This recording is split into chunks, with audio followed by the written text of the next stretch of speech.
Power and Blood fantasy saga Game of Thrones ruled the Emmy Award nominations Thursday with a leading 23 bids, including Best Drama, while a real-life epic of murder and celebrity, The People v.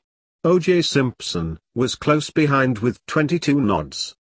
Game of Thrones gets the chance to win its second top Emmy, while Veep, last year's top comedy winner, also will get another shot at holding office, and with 17 nominations was the comedy leader.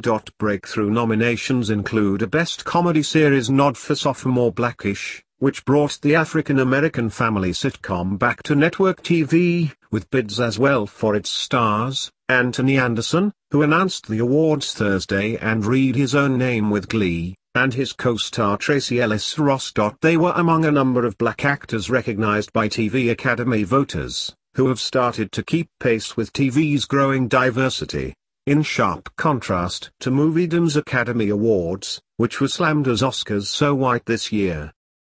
Viola Davis, the How to Get Away with Murder star who last year became the first woman of color to win a Best Drama Actress trophy, was nominated again.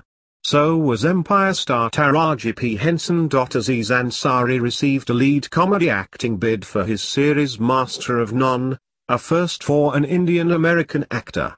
Rami Malek, of Egyptian descent, earned a top drama acting nomination for his role as a renegade hacker in Freshman Mr. Robot, which got a Best Drama nod. But there were no major acting nods for the stars of Fresh Off the Boat or other Asian American actors, or for Latinos, which has been a recurrent Emmy pattern.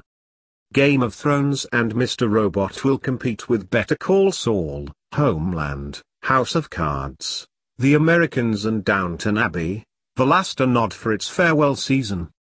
But the final season of The Good Wife was not recognized, and star Julianna Margulies also was